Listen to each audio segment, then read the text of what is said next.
All right, guys, welcome to episode 3 of It's Personal, an Entrepreneur's Podcast. You got myself, Kurt Fenton, Andrew McKelvey, Mike, a.k.a. Crazy Mike. You'll know why by the end of the show. And we're here with our very special guest, who I like to refer to as the Bruce Wayne of Panama City, Allan Branch. Allan, thanks for being with us. I really wish, honestly, the first 10 or 15 minutes you were here we had on film, because we've already had some great conversation. But really the precipice of our show and doing this podcast is, you know, I've sat down with you before, even at your house. I reached out and you graciously had me over, and we got into kind of the personal story of your entrepreneurship journey. We all have those. We know a ton of people in this community that have those. My grandpa, my dad has that. And I just think there's a lack of content out there about like those real, pure, just straightforward conversations about what it really looks like to work for yourself and be an entrepreneur. Yeah. And we really felt like you were the epitome of that, and just wanted to have you on and impart some of that knowledge on us. So Thanks for having me. yeah, absolutely. We're super thankful for you being here. I guess what I would just really like to start with is your background, all the way from like even, you left school, went to college, Sure. Your trajectory to where you are now, what you've done, man. all the meat and potatoes. Yeah, I'll try to do it in like 30 seconds. Born and raised Panama City. Grew up at my parents' car washes that were started by my grandparents in the 50s. My grandparents started restaurants too, and my uncle ran those. And so at the family at Thanksgiving, we didn't talk about football, we talked about businesses. Yeah. My family doesn't really watch sports, although I played football in college. We talk about business and complaining about owning businesses. That's what we do. That's one of the best things about it. Yeah, it's totally. And so, grew up in that.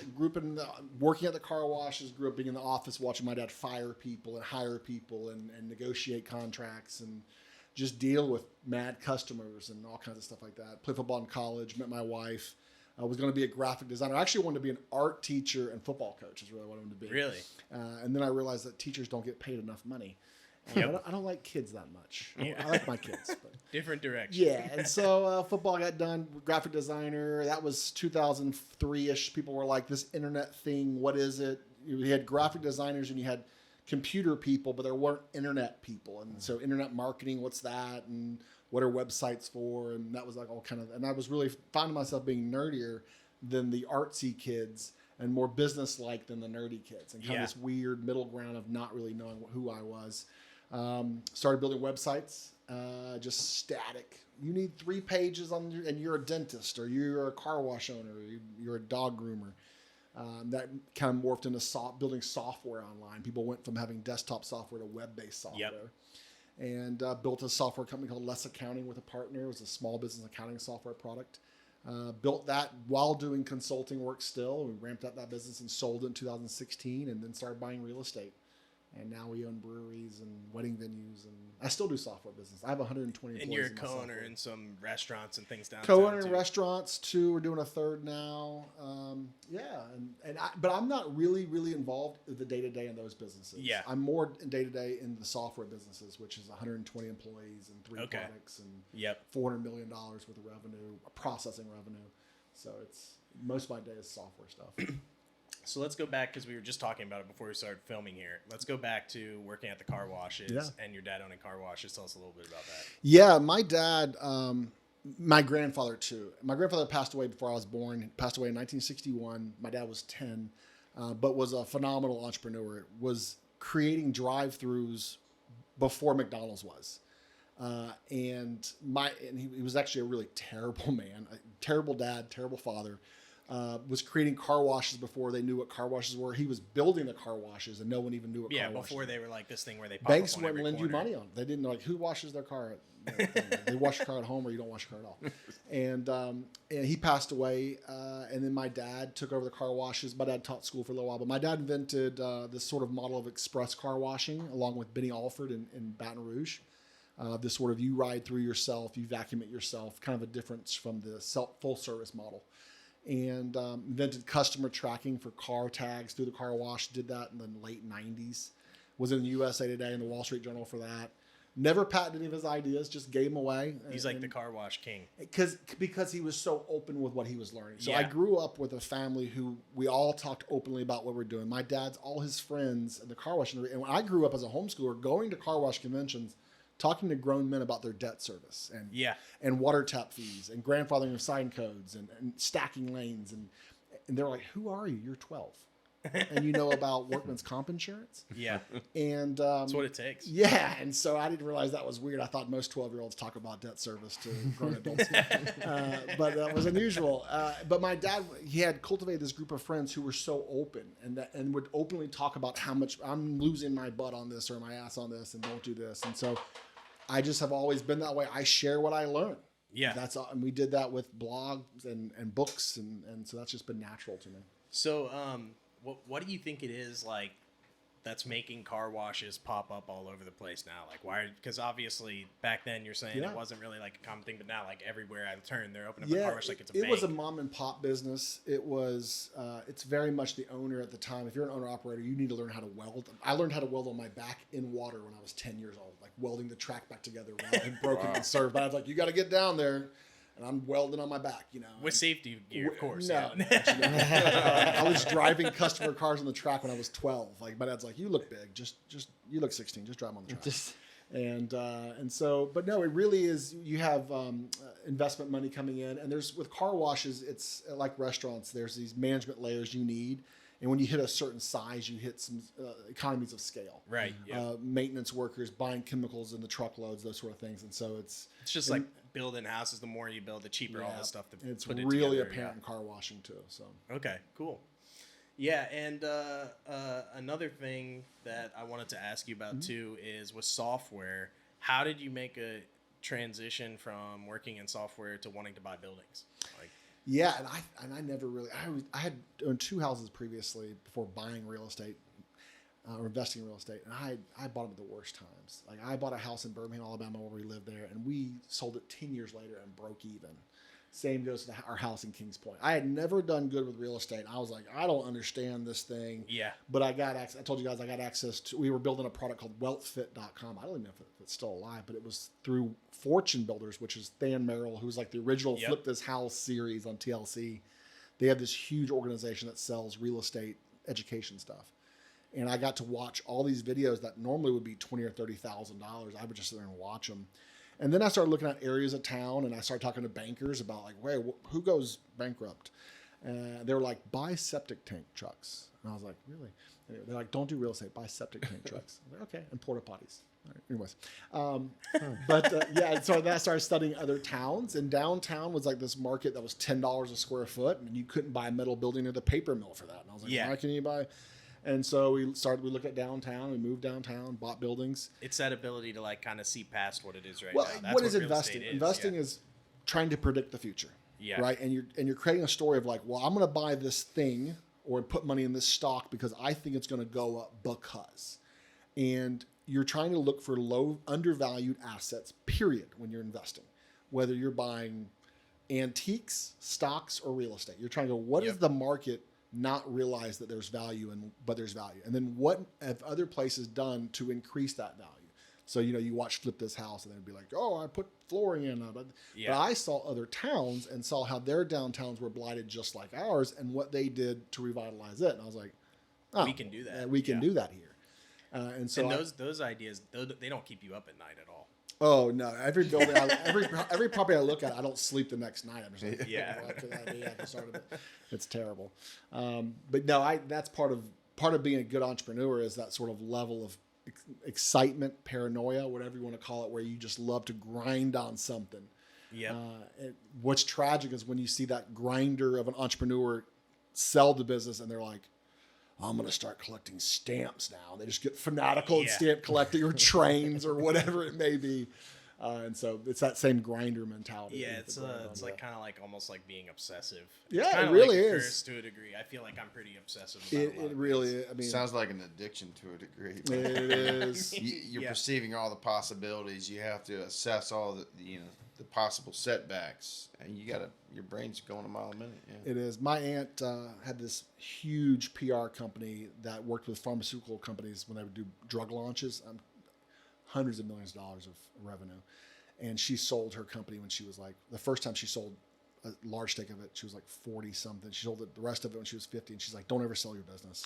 Because she's like, I don't even know what I do. What I do now. She's like, I go to help at nonprofits and I want to take over the whole thing because they're not doing things right.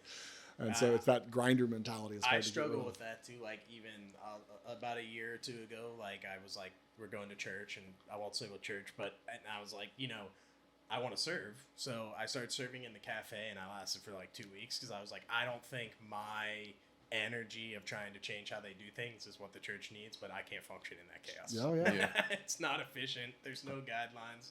Like I struggled with it, honestly. And I love chaos when there's a path to getting less chaos. Sure. That's sort of, I think that's what you see with entrepreneurs too. We love progress. Mm-hmm. So it's like, I don't care what it is. I need to feel like I'm getting better or things. I can dig ditches as long as I feel like I'm getting a little bit better at digging ditches every day. Yeah. I agree so when with you're that. in a system where it's like, I am in chaos, I can't fix it, run.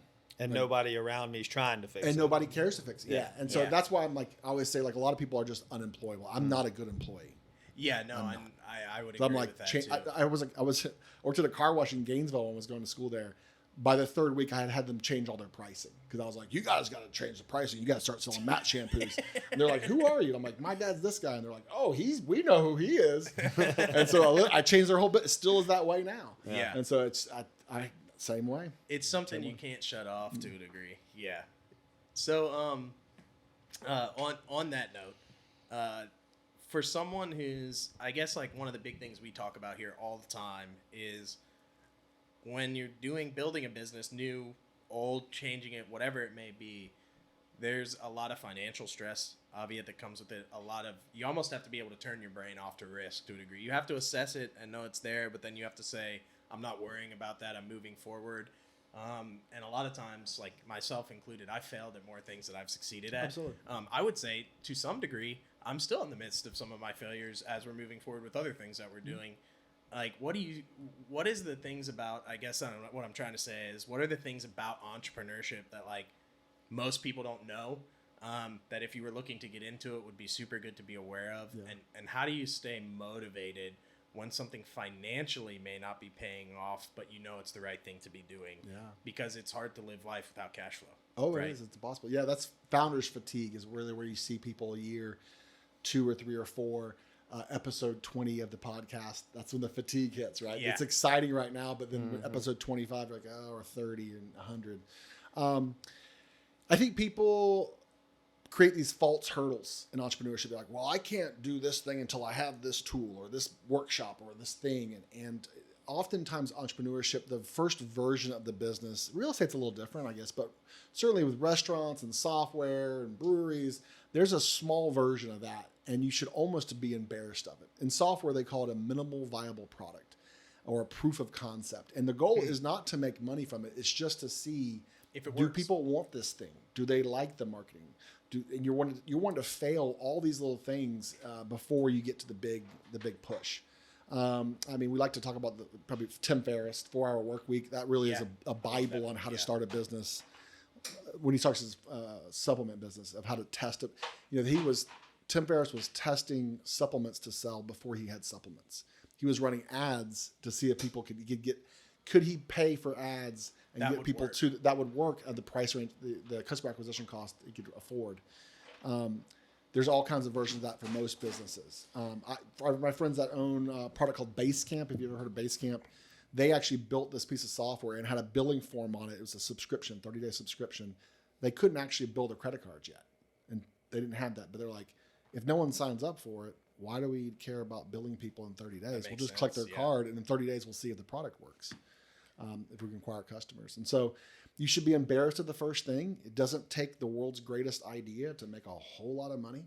And then it's uphill. You have to be really uncomfortable with uncertainty and get used to that and really change the way you look at risk.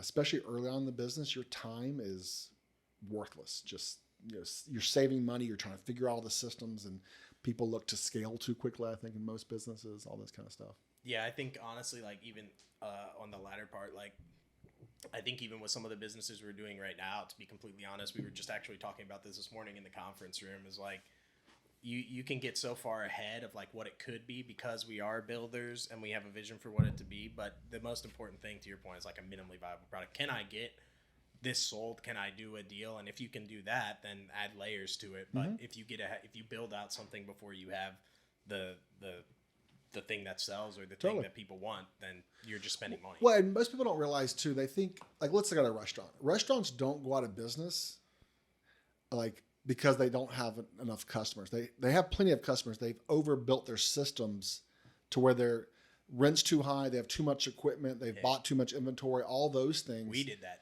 Yeah, it's a thing. So restaurants, so most businesses are about guessing. Real estate's not quite this way, but guessing what scale it should be. How many seats should it be? How much equipment do you need? And can you grow those systems if you run into those big roadblocks? Yeah. Because you talk about it some too, but I mean, like, I would say our restaurant would have been successful if we had built it different. Right, it needed to be smaller in a place with about half the amount of rent. I mean, we have all the numbers, right? And we needed to order, less food, less decor, all those things. But the business, we did, $25,000, $30,000, $40,000 some months in revenue. It's not that we didn't have customers; it's that we overbuilt what was delivering it, and we had too much expense to make profit. Yeah, so your expenses, which it's hard, especially if someone who loves the craft, like if they're a brewer or they're a chef.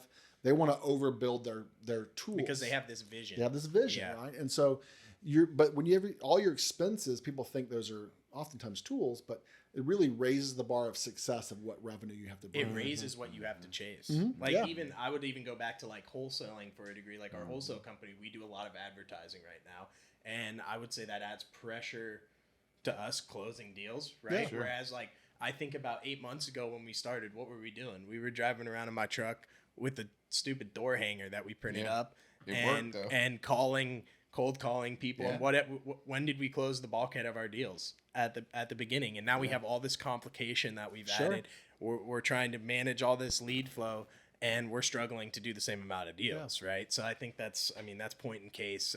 You can outpace yourself very quickly. You can, and then you often run into the thing where, such and such is doing this, and they seem to be successful, and maybe that's how they're making money. Comparison is the death of. And then you're like, well, I gotta have that, and so it's business is business and parenting are the two toughest things, I think. You're just constantly second guessing yourself and going, man, I'm really screwing this up. Well, my dad's always told me that having business partners is like marriage, but without the sex. It is. It really is. And hopefully, my parents have never had most circumstances. You would hope that is the case. I don't know about you guys. A lot of late night offices. Late nights at the brewery. No.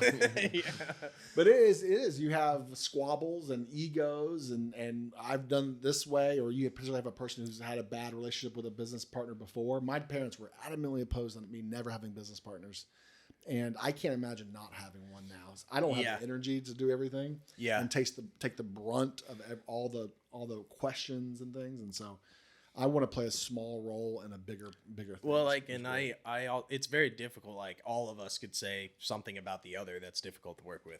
That's the truth. We're all different people. What?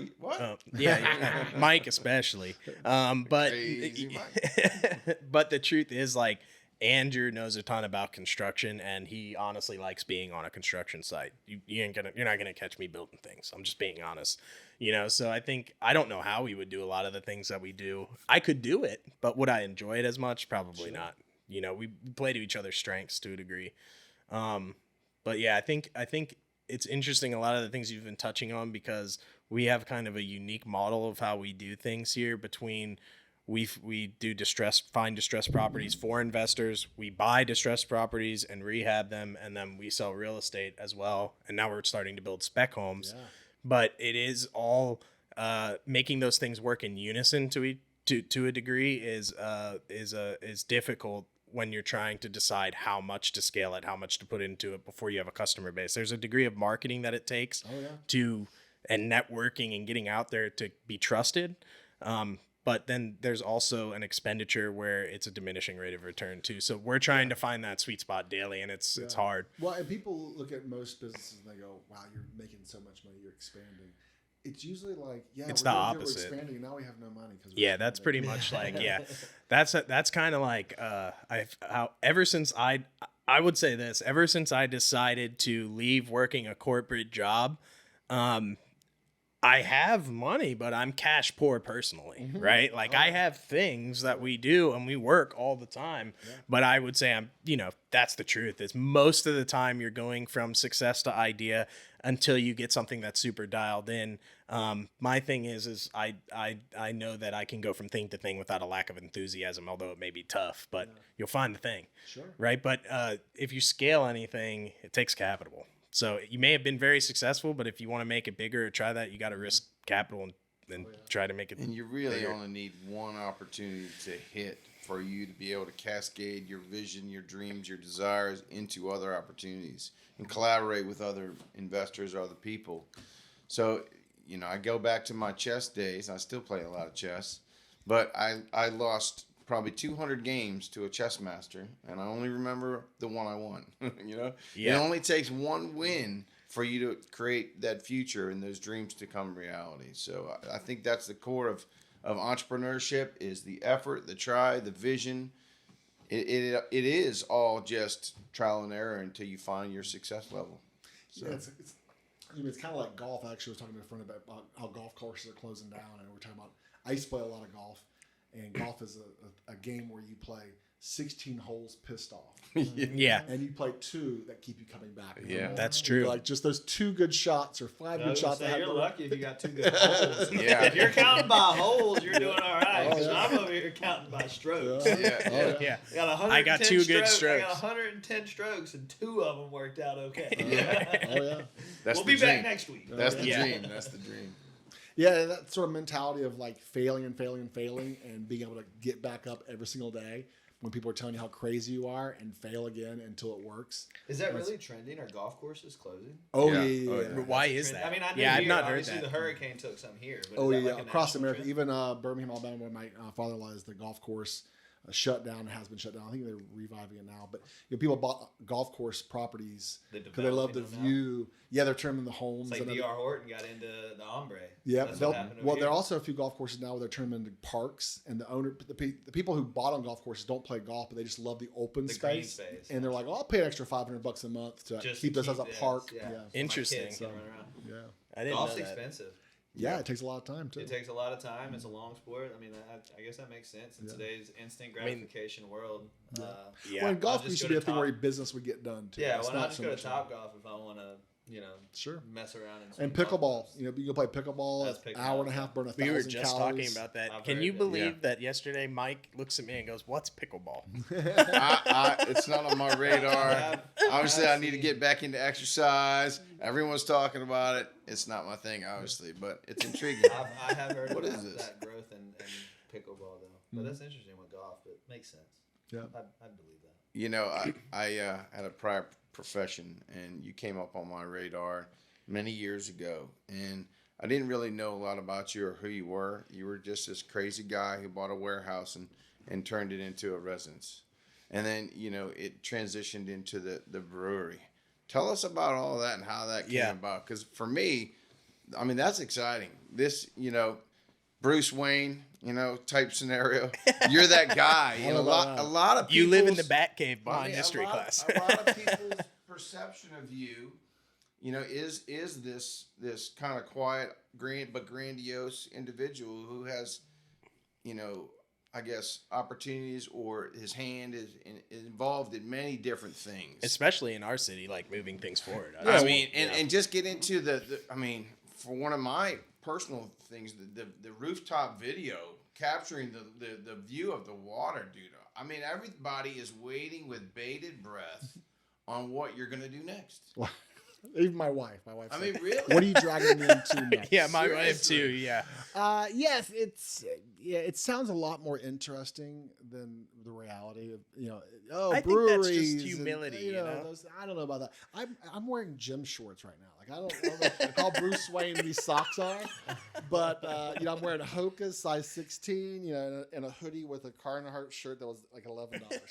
It doesn't have to be Yeah, glamorous. but you've had that Carhartt for 5 years. Yeah, that's right. About a year and a half. This Carhartt is lasts slow. forever. They do. They actually hold up really well. But so we sold a software business.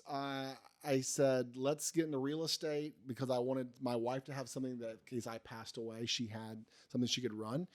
And I through stories and talking to people, when they fail, they guess too big. And so we bought a $40,000 house on 19th Street, just down the street over there. And we bought a quadplex in Millville for 80.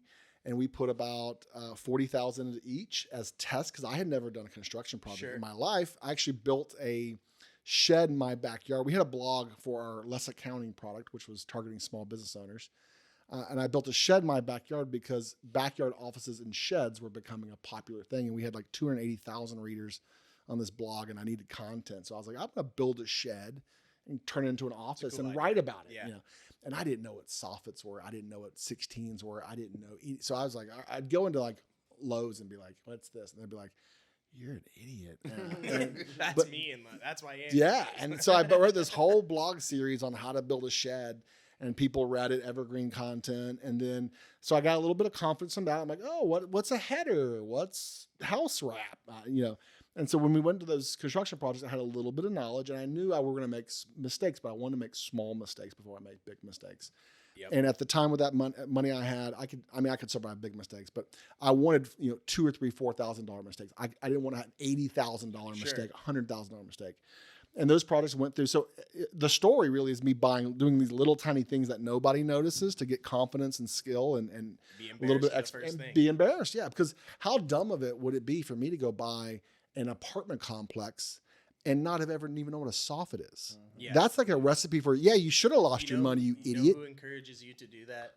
Grant Cardone, because he wants you to buy his service. Sure. He says, hey, buy 200 units. But the truth is, it's all about starting with something small. I mean, especially in like wholesaling and flipping, I always say the statement still holds true. Like we're doing one right now. Buy houses in the hood, buy houses in bad neighborhoods, whatever that means to you. Yeah. I mean, that's the truth. Sometimes those are the best investment projects. Oh, yeah. It's not the luxury house or the house. There'll always be a market for a trailer. There'll always be a market for a 2-bedroom, 2-bath, 3-bedroom, working workforce housing. Those are, and again, when you're talking to bankers, when I made my money, I started talking to bankers going like, who loses all their money? And they're like, well, don't buy luxury stuff because if the market goes down, that's what doesn't. It's the first thing, yeah. And so I talked to people who own trailer parks. I just talked to lots of people and they were open with me. And then we bought, we saw downtown and how undervalued it was. And we bought this building and I was like, this thing could be a house. And so, we bought it with the intention of living there and we do. But we had a video production company at the time. We had 5 employees because we were doing the software company. We had lots of videos for the software company and people would go like, hey, I want people as in other software owners. Yeah. I want videos too. And I was like, okay, well, we can do work. We can make them. Yeah. And so we were doing $100,000 a month in software company videos. And so we had this house and I was like, we should film some little Facebook videos. Yeah. Make a YouTube channel or something. Yeah. And I was like, Then I was like, we can make this into a show. And I'm like Googling how to make a show. And so I ended up having calls with Netflix and Apple. We ended up selling a video series to Lowe's Home Improvement. If you go to their YouTube channel, you can see the whole series on our house. I love that literally everything we've talked about has just been somebody needed something, so I did it. And I didn't know how to do it, but I figured it out. That's pretty much. And a lot of it's me just wanting to be like, do weird stuff. Yeah. Like money at this point, especially that time, was like, I can figure out how to make a little bit of money from it. But like, experience, especially for my kids and being put in places that make you have to think. And so the software project was not a home run financially. I had to cancel a $2 million software project that I would have made about $800,000 on. Yeah. And just sat back. I mean, hiring people for $50 an hour, billing them out at $150 an hour all day long. That's great business. That is a great business. Yeah. And it's like, don't bill me an hour unless you're billing them an hour. Yeah. And so, but yeah, we built our house. We shot a video series, did a few more series for Lowe's, and I decided that wasn't a business I want to be in. The content game on YouTube with big corporations is too much work. But it was a good experience. From that job. You're having to find talent and projects, and it's just too much. And then we bought the brewery business or the building and decided to do a brewery there. And I had friends from high school that I knew that loved brewing and wanted to make that a business. And another person is going to be a partner, Dan Magner, who used to open roadhouses in Carrabba's for the franchise. And so I had those pieces and we just started, but the size of the equipment that we bought was laughable to a lot of people. Yeah. Like, this is a brewery, but I'm like, if it works, we'll buy more equipment. Yeah. And so we focused on marketing and not toys for the business. And that's worked so far. The story is yet to be written, the ending, right? This could all go bad for me later, right? You know? Sure. Well, How long hopefully has it that has been no going ending. now? History What? class has been going for Yeah, 3 years. About 3 years. Yeah, and then I we have El actually Weirdo. went to history class this weekend and took my son to see Mrs. Claus. Mrs. Claus, yeah. And all I could think about, of course, we were talking about before, all I was thinking about the whole time was Mrs. Claus is back here reading a book, and look at all these parents drinking beers back Yeah. here and eating food. I was like, this is money back here. And the food is really good. Yeah, thank you. Yeah. Really good. I go there probably once a week. Yeah. Yeah. Yeah. It's interesting living behind the business. I don't stop. I don't How run the many business. days a week are you and El Weirdo in history class? A month. Wednesday, a month. I may eat there twice a month total, and I'm only there for Wednesday meetings at noon. Yeah. Okay. And other than that, the business pays a lot of money to have a management layer that insulates the owners from day-to-day Dealing stuff. with it. Makes sense. Bookkeeper, marketing people, managers of managers, and so One of the best pieces of advice I got like a long time ago from my dad and grandfather, who are entrepreneurs as well, was pay people to do things that aren't your strong suit Yeah. and work on the business, not in the business. Yeah. Unless it's something that you can do proficiently and enjoy doing and it's not being wasteful, have people do the things. Yeah. You know, don't try to sit there and do accounting just because it saves you money. well, yeah. And there's a You difference know? in building yourself a job versus building a business. You Yeah. can do both, but there's owner operator. When you're trying to guess the size of a business, you can guess it so small where it can only be an owner operator. Like a Yeah. food truck can't afford a full-time marketing No. person and a management layer. And some things initially are a job and you become the owner. Totally, yeah. That's the thing with history class was I worked all the management layers for a year and would compartmentalize them. And So say, you know. okay, here's Yeah. how the bookkeeping is going to work. And we trained a former bartender on how to be a bookkeeper. Now she's a kick ass. She should be an attorney or CPA or something. Yeah. One of But, those hidden gems once you oh, start yeah. finding those people. I tend to find that if you have one good employee, you ask them who their friends are. Do you have any friends who are really good with spreadsheets? Yeah. Like household budgeting? And they're like, yeah, I got. Like she could probably be an accountant. Yeah. Be a bookkeeper. So yeah, once you have one, because birds of a feather flock together, So that's what would you say like the most unforeseen thing about like food / brewing business between history class and El Weirdo that you found COVID. is Yeah. Yeah. We had to get that. We were ready to open. We didn't get any COVID money because I had people. You on weren't a business payroll. yet, We weren't yeah. open yet. Yeah. Dang, I That's didn't true. even, I didn't even think I didn't about even that. really time that out Oh, 3 yeah. years ago now. Oh, I've Terrible cash timing. roll. Literally, we had food ready to go, chairs. We were ready to open, and I had to cash flow that because everyone had quit their jobs and they couldn't get on the unemployment site. And how messed up is it that the guy behind the business has money and he's not? You quit your job. Yeah. So I'm just cash flowing out. Here's your paycheck right out of my Yeah. wallet. Yeah, we know some restaurants that didn't do that. Yeah, and it bites you in the ass later on. So, trying to think unforeseen stuff. We don't. The business is. I wouldn't say easy, but I'd say that the customers are very respectful. They care. They're very protective of the business. The employees, we pay them well. We care about what they think. They're very protective over their jobs and businesses. And Which is huge, yeah. yeah, and so you could have most of your problems are, if we didn't treat people properly, quitting. We've only had like 6 people in 3 Which is years crazy. leave the business. It's absurd. Yeah. It is. We That's pay, an ode to the people managing it and you and we guys pay too. really well. I mean, Yeah. a regular line cook at history class makes more than a sous chef at one of these most nice these Really? restaurants. And That's so awesome. we, Yeah. The we key pay to well. this is your frontline troops. Every employee takes ownership of your business. Oh, yeah. And they help you catapult that to success. I think amazing. too. We also there's this level of you can call it authenticity or humility. Like I'll go to a meeting. We have employee meetings every few months. I'll go there and I'll just be like, "Hey man, I'm one of the owners. You'll rarely see me around, but like if you're not happy and the managers aren't making you happy, come to me." People call that an open door policy, but like we just want to hear. That's just what, called like being a human. we just you know? care. Yeah. And like Yeah. I'm just making this shit up.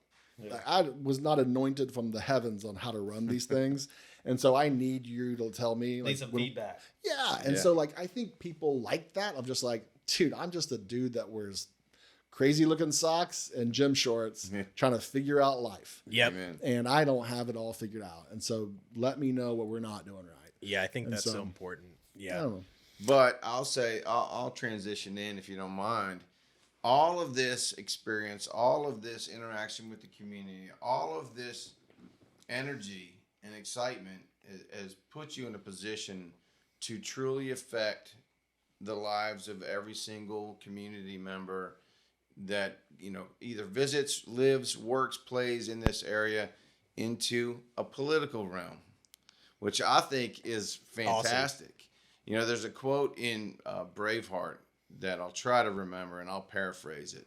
He says something like, you see this country as an opportunity to provide you with position. But Mel Gibson, felt that the position should provide for the community and the people. I think that resonates and is the best quote I know of or heard of for politics. Yeah. And I think that's the battle between people's perceptions and what a lot of political, individuals or people truly live out with, greed and, doing the right thing and not the right thing. So from the political realm, what got you into this? Yeah. What drives you in this arena? Mm-hmm. And what do you see? What do you hope to achieve? Yeah, so I announced like a year ago I was on Run for Mayor. Yep. Which is crazy because they make $32,000 a year, and they're really only a part of a board. Like they don't really run the city; they can direct the city manager, who really runs the city manager is really your COO. Yeah. And so your CEO doesn't go around barking orders to the police. But you're like an advisory. Yeah, and so they really set the stage, and they can frame the business and work with the organization. And being downtown and studying other cities, my business partner Tim Whaler in the brewery is a city planner, so he's worked for cities all across the country as a consultant, and he's educated me a lot. And so everything we've done downtown, I mean, literally murals were illegal, skateboarding was illegal, breweries were not allowed, awnings were not allowed, residents were not allowed, parking. I mean, just you like stuff that's not allowed. I like stuff that's not allowed. Yeah, well, that's how you change the market, right? Yeah. And so, but I found myself so many times. The city of Okala has called me multiple times years ago. Not anymore. The deal's done now. But they were trying to give me their old firehouse, and they were like, "Put a history class here. We'll give you the firehouse for free and the 3 acres behind it. That's in our downtown. You can put apartments back there." And I was like, I really want to focus on Panama City. Yeah.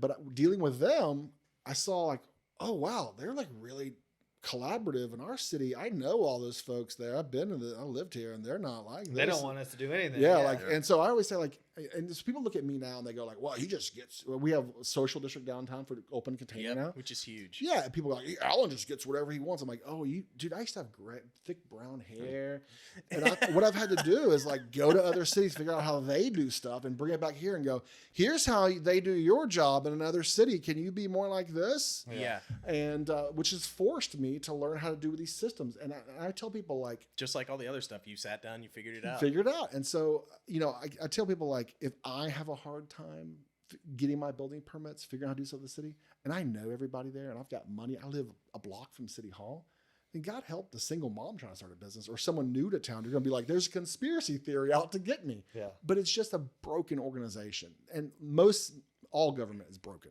But especially blighted cities or cities that are stagnant are very broken for numerous reasons. And so I just would like to, I'm on a schedule to get bought out in the software company. And, at this point, I'm in the search for meaningful work. Yeah. And so, and I've always liked weird experiences as a business owner and as a parent. And I think it'd be kind of fun for my kids to experience more government stuff. But a year and a half running for mayor. And the flip side of that is there's people, you said a lot of nice things and I appreciate that. There's people that say, wow, Allan, great, you're doing good. And there's people that freaking hate me. Yeah. And they're like, he thinks that. I'm like, I've never even met you before. How weird is it that you hate me? I think I'm nice. Maybe I'm not. If enough people say that you're an asshole, maybe you're just not self-aware, right? Yeah. So that's why some people will believe it. I think the reality is though, is like, and I mean this in the most endearing way possible.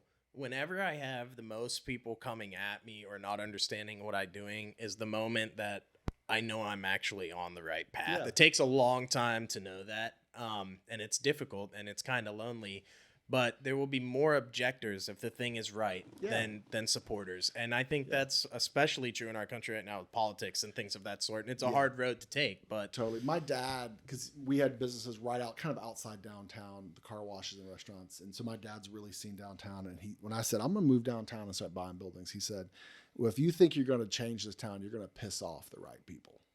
And what it was not, those people aren't evil, but when you come in with a new project in a town that doesn't have rules for things, they're like, you're giving me more work to do. Your box that you're trying to create a new box, and we've got a box that works great for Chipotle's and Slim Chickens and Chick-fil-A's. Yeah. But if you're trying to do a brewery in downtown, we got to change all these rules for you. Why are you making us do all this extra work? And so I created a lot of friction about it. I didn't realize the friction I was creating. I thought when I came downtown, they'd be like, thank God you're here. We've been waiting for someone to invest millions of dollars in an area of town that no one wants to. And it's quite the opposite. It was like, you don't really want Well, the perception, I think, for a lot of people is that a lot of folks don't want to give up their power and control. There's a lot of kingdoms built. What do they call the good old boys? They call it, and people say so. Like they say, there's a good old. Every town has a good old boy network, right? Yeah, absolutely. And like I can call the city right now, but and I can get open container, but I waited almost a full year on a condo project, $100,000 of holding costs because the city couldn't figure out where they wanted me to tell me where to put the backflip eventer in the development order. I said, development order.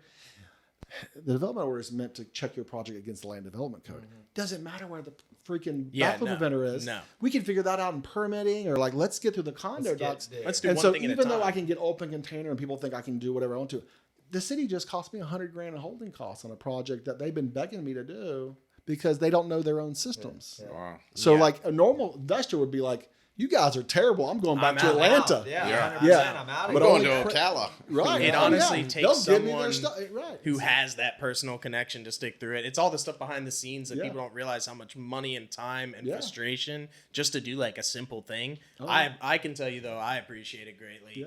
I've been saying since I moved here about 4 or 5 years ago, like this town has like so much incredible potential. Oh yeah. That's why I want to stay here, build businesses here. I don't want to go back to South Florida where I'm from. I think you go downtown, you look at the water and the marina and all those things, and we're in an incredible spot. It just takes people changing things. We have more underdeveloped waterfront property in this. The connection between St. Andrews to downtown, down Beach Drive, I mean, that whole area is just, and to the city part of that. I haven't read into great detail, but like that Beach Drive, I feel like that's crazy excellent real estate, but they won't let people put a dock. Well, they don't want, so the city founders didn't want, it really started out because they were worried that people were going to do, and there was an old ice house there in like the 20s, and they were worried that people were going to make it industrial. And they didn't want, what happens with docks is it blocks, a lot of, my parents live on the water in the bay, is a dock will block the shore where you can't access the shore as much and walk the shore. So like in the 40s, they said you can't put a dock there. But the kicker is most of the people on, I'm saying most, 40% of the people on that road don't own the lot across the street. They're separate. And a lot of people it's don't just do a the riparian commonly rights. thought that they do. But- So they don't want people on their free property. Am I crazy to think though that if the city, I mean, from the 1940s to 2023, I mean, am I not crazy to think that if you gave them the opportunity to build a dock, that the value of that home would go from $2 million to $3 million to? I mean, there's certainly like Thomas, which would benefit the taxes. Yeah, Thomas the Sowell, property value. If you've ever read his stuff, he says there's no solutions in life, only trade-offs. Yeah, and so potentially, I don't know how much docks add to the actual value. But there are cons in that it affects the sea, like the seagrass, like and environment. then it blocks and you have like a big. There's also big, huge uproars of people trying to build big boat houses on, and then blocks views. Yeah, the but aesthetics. whose view? I mean, I don't know. Like for me, like whose view are you blocking? Mine? I'm blocking my own view. No, the public's view, or the neighbor's view. I just, to me, there's certain, because you brought up the city part of it, and obviously we deal with it. My dad deals with it with the building association and stuff like that. It's just. Like to me, it's an enemy of seems like progress. It would make sense for the city to wanna, that particular section as an example, increase the value. That's more property taxes. Sure. That's more value. I don't get why we're so stuck in There's a Bay lot County of in roadblocks this to old doing school- things that you're Okay, almost Michael, putting yourself out. Like we put ourselves out of comfort to enhance things here. Like we call our flipping business Enhanced Development Group, and the whole idea is to make more properties that have been left decrepit livable so families can have homes to live in, and they're done well. They're not shitty flips with shitty stuff in it that break.